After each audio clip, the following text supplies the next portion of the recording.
Bonjour tout le monde, bienvenue sur ma chaîne YouTube, ici Kim et aujourd'hui je vous retrouve dans cette belle luminosité de midi pour pouvoir vous tourner une vidéo discussion. Dans le fond, j'avais envie de ramener le segment pause café, même si j'ai pas de café parce que c'est une nouvelle résolution de début d'année d'en boire beaucoup moins, donc j'en prends 1 ou 2 jours finalement. Mais bon, l'important c'est vraiment le sujet que je voulais vous parler aujourd'hui et c'était le choix de ne pas avoir d'enfant.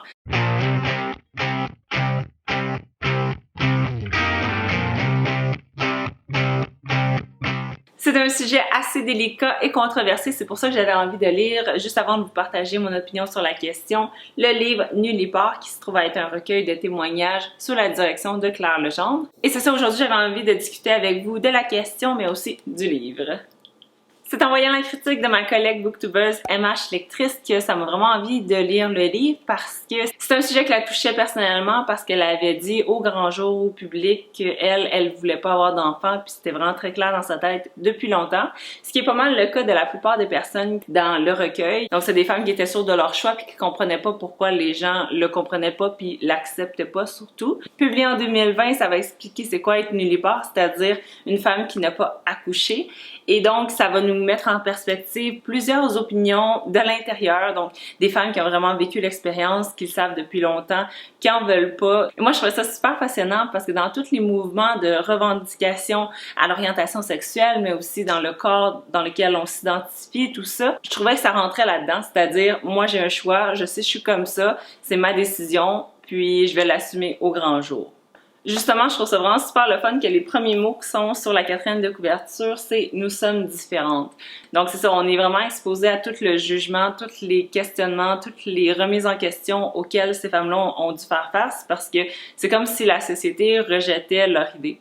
Ah, puis juste pour mettre en contexte, moi je suis une personne qui a toujours désiré avoir une famille plus tard, donc c'est quelque chose que je rêve depuis vraiment longtemps. Puis c'est ça que je trouve drôle, c'est pourquoi moi mon choix il est valide, puis ben oui c'est sûr tu vas en avoir plus tard, versus quelqu'un qui te dit depuis, mettons qu'elle a 12 ans, que elle c'est sûr qu'elle en veut pas. Pourquoi elle, on lui dit t'as le temps de changer d'idée, c'est à cause que t'as pas trouvé la bonne personne, t'es donc ben égoïste. T'sais, tous ces jugements-là, je trouve ça un petit peu déplacé parce que pourquoi ton opinion aurait plus de valeur que la personne qui a pris la décision pour elle? J'ai une petite anecdote à vous raconter. Dans le fond, ça s'est passé il y a quelques années quand j'ai été à un party de bureau pour Noël avec mon chum, avec son bureau. Puis là, on rencontrait les collègues et leurs femmes et tout ça. Puis là, je me suis assise puis j'ai parlé avec l'une d'entre elles. Puis elle me disait que récemment, elle avait eu un petit garçon, je pense qu'il avait 1 an seulement. Puis là, c'est le fun, je prenais des nouvelles d'elle parce que moi, ça m'intéresse les nouveau-nés, puis toutes les familles naissantes, je trouve ça le fun. Puis je lui demandais comment ça allait, tu sais, toujours en surface parce que c'était pas mes affaires, puis je connaissais pas la personne. Puis là, à un moment donné, je lui ai demandé vers la fin de la conversation, est-ce que vous prévoyez en avoir d'autres éventuellement? Puis elle est vraiment restée surprise de ma question. Là, je me demandais si j'avais dit quelque chose qu'il fallait pas, mais elle m'a dit non, ça me surprend vraiment comment tu l'as formulé, parce que d'habitude, on me dit toujours quand est-ce que vous allez en avoir d'autres, comme si c'était une obligation ou un automatisme, puis elle a dit ben non, on en voulait juste un, on l'a eu, voilà. Puis là, les gens la jugeaient comme, ben là, t'es donc bien égoïste, ben là, il va vouloir un frère, une sœur, ben là, il apprendra pas le partage. Donc, c'est toutes des affaires qu'elle était un petit peu tannée, puis elle était quand même assez surprise que moi, personne qui la connaît pas, avait pas assumé qu'il allait en avoir un deuxième parce qu'il en avait eu un premier. Et cette discussion-là m'est restée en tête parce que, effectivement, t'essayes de pas juger les gens que tu rencontres, même les personnes que tu connais encore moins. Tu sais, c'est... En tout cas... Alors ça, c'était pas mal pour mon opinion de base que j'ai toujours eue. Puis pour ce qui est de l'appréciation du livre, j'ai trouvé que c'était vraiment le fun de lire toute la pluralité de ces points de vue-là, la diversité des expériences aussi.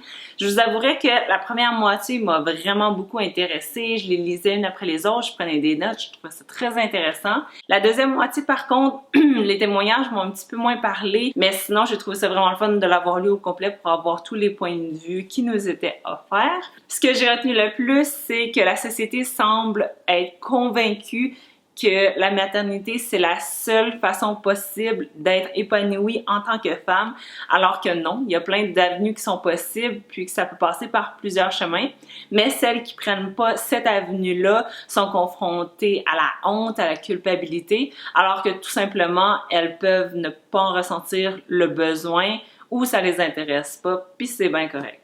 Une autre petite pause ici pour vous faire une petite analogie, c'est pas la meilleure, mais c'est celle à laquelle je pensais. Si, mettons, toi, dans la vie, là, tu tripes sur les sensations fortes du style parachute, puis t'avais peur avant, puis là, tu as fait un premier saut, puis depuis ce temps-là, tu ne jures que par ça, tu y vas vraiment souvent, puis tu veux convaincre tous tes amis de le faire aussi. Parfait, tu tripes, c'est ton buzz, c'est vraiment le fun, mais l'autre personne qui va dire non, j'ai peur d'avoir mal au cœur, moi j'ai une condition particulière à cause de la pression, moi ça m'intéresse pas, moi je suis malade dans tous les transports, pas toucher à terre, j'ai peur de ça. Peu importe c'est quoi les raisons, elles sont toutes valides. Même si c'était la plus belle expérience de ta vie puis que tu voudrais que tout le monde saute en parachute, si c'est pas pour l'autre personne, elle va même pas avoir du fun à le faire parce que c'est pas quelque chose qui l'intéresse, puis elle n'en ressent pas le besoin. Alors c'est peut-être une analogie imparfaite, mais reste que c'est vraiment l'impression que j'ai de certaines personnes. Ils sont tellement contentes d'avoir des enfants, puis ils sont tellement épanouis que eux ils veulent comme le transmettre à tout le monde, puis ils comprennent pas pourquoi c'est pas tout le monde qui vive ça. Alors que justement il y a plein de raisons pour lesquelles on voudrait ne pas être mère. J'ai noté quelques exemples qui avaient été mentionnés dans le livre. Il y a par exemple la peur de pas aimer la maternité tout court, redouter la douleur d'accouchement, t'as pas la situation financière, ou comme dirait Sam Breton. Tu peux pas vouloir d'enfant, puis la simple raison, c'est parce que t'en veux pas, tu veux pas t'occuper d'un enfant, puis c'est correct. J'aime pas moins les enfants pour autant. Je suis parrain de 2 petites filles, j'adore les enfants, mais pas à ma charge. Ça tente pas de t'en occuper tout simplement. Ça veut pas dire que t'aimes pas garder de temps en temps ou que t'aimes pas les enfants, c'est juste que c'est quand même une grosse responsabilité à vie, avoir un enfant à charge, un ou des enfants. Puis toutes les raisons sont valides, je pense, tant que tu fais le choix qui est bon pour toi, puis tu le fais pour toi, pas pour les autres. À la page 69, ça disait « Moi, je dois faire mes preuves pour être acceptée telle que je suis et me sentir légitime. » Fait que toi, vu que t'as pas opté pour la maternité dans la vie, non seulement tu seras pas épanoui, mais en plus t'es pas un membre de la société à part entière qui contribue à la société. Je suis convaincue que tu peux amplement contribuer à la société d'une façon différente, que ce soit par ta carrière, que ce soit par le bénévolat, que ce soit par plein d'autres choses que tu vas faire pour aider ton prochain sans nécessairement que ce prochain-là vienne de toi. Et à la page 68, j'ai adoré la formulation d'Hélène qui disait « Cela demande des explications, des justifications, des excuses. Je n'en ai pas à fournir. » Je n'ai pas à en fournir. J'ai adoré comment qu'elle l'a formulé parce qu'effectivement, vous n'avez pas à vous justifier. Pourquoi vous devriez vous justifier de ne pas en avoir quand celles qui en ont pas à se justifier? Ça va de soi. Alors bref, j'ai été super contente de m'informer un petit peu plus sur ce sujet qui est assez méconnu, puis d'avoir eu autant de diversité d'opinions. Ça a vraiment alimenté ma réflexion, puis je vous invite à le consulter également si vous voulez en savoir plus sur le sujet. D'ailleurs, je serais plus qu'intéressée d'avoir votre avis dans les commentaires et je vous invite à liker la vidéo si vous l'avez appréciée et si elle vous a donné le goût aussi de vous informer à votre tour. Comme j'ai dit au début, moi c'est clair que j'en veux, mais je pense que même si c'était la meilleure expérience de ma vie, je me vois pas la garrocher dans le visage des gens qui n'ont pas les mêmes priorités que moi. C'est ça, dans le fond, c'est une question de priorité puis d'intérêt. Si ça te branche pas, ben moi, il y a des choses que tu fais que j'aime pas, puis tu me chies pas dessus pour ça. Mais bref, si t'es une personne qui a jamais d'enfant, je pense pas que t'es passé à côté de ta vie pour cette raison-là. T'as juste fait des choix différents qui vont t'amener sur un chemin que tu vas avoir choisi. Sur ce, je vais vous souhaiter une bonne journée, puis j'ai déjà mon sujet pour la prochaine discussion. Cette fois-ci, j'aurai peut-être un café.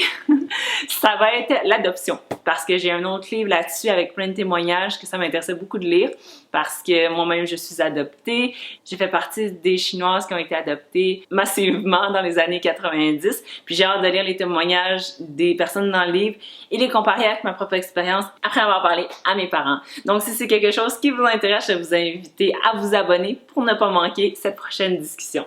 Bye!